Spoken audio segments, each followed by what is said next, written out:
So my dear student, next question हमारे पास में सेक्शन सी से क्वेश्चन नंबर 22 है और यहाँ से सेक्शन सी मतलब कि 3 मार्क के क्वेश्चन हमारे स्टार्ट हो जाते हैं। क्वेश्चन में गिवन है a given coin has a mass of 3 gram, calculate the nuclear energy that required to separate all neutrons and protons from each other. Okay, जब हम यहाँ पर एक इम्पोर्टेंट कॉन्सेप्ट हमको समझना पड़ेगा और वो कॉन्सेप्ट होगा बाइंडिंग एनर्जी का। ठीक है, कॉन्सेप्ट है बाइंडिंग एनर्जी। बाइंडिंग एनर्जी, अब ये बाइंडिंग एनर्जी क्या होता है जरा ध्यान से हम समझते हैं कि जो एक्चुअल मास, मेजर्ड मास किसी न्यूक्लियस का हम देखते हैं तो वो हमेशा थोड़ा कम होता है। It is always less than the actual mass of their ingredients, है ना। जो भी उसके कंस्टिट्यूएंट्स, प्रोटॉन्स हैं, न्यूट्रॉन्स हैं, उनके कंपैरिजन में, उनके टोटल मास के कंपैरिजन में अगर हम एक्चुअल मेजर्ड मास देखें तो वो कम निकलता है और उसको हम कहते हैं मास डिफेक्ट। क्या कहते हैं? Mass defect. तो यहाँ पर सबसे पहले हम मास डिफेक्ट कैलकुलेट करेंगे और मास डिफेक्ट ही हमको बाइंडिंग एनर्जी देता है। ठीक है, तो यहाँ पर binding energy E B is equal to mass defect delta M into C square हम यूज़ करते हैं। ओके, जब यहाँ पर हम एक एएमयू मास को डिस्ट्रॉय करते हैं तो उसके इक्विवेलेंट जो एनर्जी हमको मिलती है वो मिलती है 931.5 मेगा इलेक्ट्रॉन वोल्ट। ओके, तो ये वाला कॉन्सेप्ट भी एक हमको याद रखना है कि 1 एएमयू मास जब कंप्लीटली डिस्ट्रॉय होता है तो 931.5 mega electron volt energy release होती है। अच्छा, यहाँ पर तो यहाँ पर अगर हम डेल्टा एम की बात करें, जो मास डिफेक्ट है उसके इक्विवेलेंट जो भी एनर्जी है उतना एनर्जी हमको उस न्यूक्लियस को देना पड़ेगा उसको सेपरेट करने के लिए। वही बाइंडिंग एनर्जी होती है, उसी को हम बाइंडिंग एनर्जी कहेंगे। बाइंडिंग एनर्जी का डेफिनेशन ही वही है, energy required to separate all the nucleons of any nucleus. कितना एनर्जी हमको देना पड़ेगा और वो कहाँ से मिला? मास डिफेक्ट के बिहाफ पे हमको मिलता है। तो मास डिफेक्ट क्या होता है? सबसे पहले हम देखेंगे कि जितने भी न्यूट्रॉन और जितने भी प्रोटॉन हैं उनका मास कितना है और एक्चुअल मास क्या है, उन दोनों का डिफरेंस। तो हमारे पास में n नंबर ऑफ न्यूट्रॉन है ना, तो लिखेंगे n into M N plus z number of proton है तो z into M P. Okay, minus actual mass capital M। ये हो गया mass defect delta M is equal to delta M. तो यहाँ पे सबसे पहले हम डेल्टा एम कैलकुलेट करेंगे और फिर बाइंडिंग एनर्जी कैलकुलेट करेंगे। तो डेल्टा एम का वैल्यू अगर हम यहाँ पर देखें, एन का वैल्यू कितना है?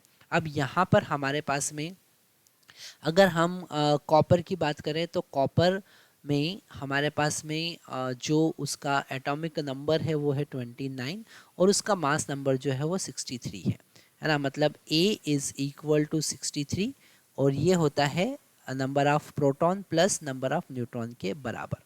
ओके, तो यहाँ से n अगर हमको कैलकुलेट करना है तो हम लिखेंगे 63 माइनस 29, तो ये हो जाएगा हमारा 13 माइनस 9 दैट इज़ 4 और 5 माइनस 2 34 हो जाएगा। तो नंबर ऑफ न्यूट्रॉन कितने हैं? 34।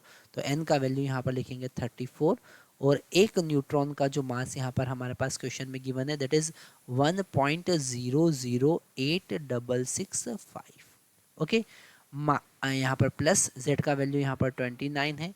यहाँ पर हमारे पास में प्रोटॉन का मास भी गिवन है तो यहाँ पर मल्टीप्लाई करेंगे 1.007825। ओके, माइनस जो एक्चुअल मास, मेजर्ड मास है वो यहाँ पर गिवन है 62.960। ओके, तो ये हमको कैलकुलेट करना है और यहाँ से हम निकालेंगे डेल्टा एम। ओके, तो जब हम ये सारा कैलकुलेशन करते हैं, ये कैलकुलेशन आपको करना है और कैलकुलेशन करने के बाद में तो कैलकुलेशन के बाद हमको डेल्टा एम का वैल्यू मिलता है 0.5925 यू। ओके, अगर हम यहाँ पर एनर्जी की बात करें तो इतने यू को डिस्ट्रॉय करने के लिए कितना एनर्जी लगेगा, तो हमको यहाँ पर इस 0.5925 में मल्टीप्लाई करना पड़ेगा 931.5 जिसको हम कहते हैं मास इक्विवेलेंट। ओके, तो जब ये हम यहाँ पर कैलकुलेट करेंगे तो हमको एक न्यूक्लियस को डिस्ट्रॉय करने के बाद एनर्जी मिलेगा, इसे हम कैलकुलेट करते हैं। जब हम यहाँ पर कैलकुलेट करेंगे तो हमको मिलेगा 556 मेगा इलेक्ट्रॉन वोल्ट। पर ये जो एनर्जी हमको मिला है, ये एनर्जी हमको मिला है एक एएमयू मास को डिस्ट्रॉय, सॉरी, एक एटम, एक न्यूक्लियस को डिस्ट्रॉय करने के बाद। पर हमारे पास में तो 3 ग्राम है, तो हम सबसे पहले नंबर ऑफ न्यूक्लियस कैलकुलेट करेंगे और उसको कैलकुलेट करने के लिए हम नंबर ऑफ मोल्स कैलकुलेट करेंगे। तो यहाँ कलर हम चेंज कर लेते हैं। हम यहाँ पर कैलकुलेट करेंगे नंबर ऑफ मोल्स, कितने नंबर ऑफ मोल्स हमारे पास में है। तो small n is equal to number of moles, मतलब कि given mass 3 divided by molecular mass 63। Okay, तो यहाँ पर जब हम नंबर ऑफ मोल्स कैलकुलेट करेंगे, अब हम नंबर ऑफ न्यूक्लियस कैलकुलेट करेंगे।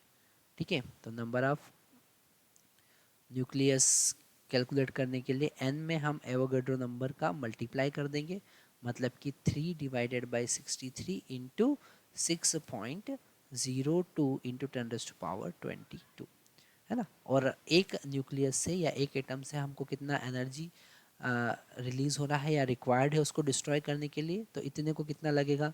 तो टोटल एनर्जी रिक्वायर्ड अगर हम देखें, टोटल एनर्जी रिक्वायर्ड अगर हम देखें तो हमको क्या करना पड़ेगा, हमको इस नंबर ऑफ न्यूक्लियस में इसका मल्टीप्लाई करना पड़ेगा, मतलब कि 3 डिवाइडेड बाई 63, इसको थोड़ा सा हमको ऊपर कर लेना चाहिए, 3 divided by 63 into 6.02 into 10⁻23 into 556 mega electron volt.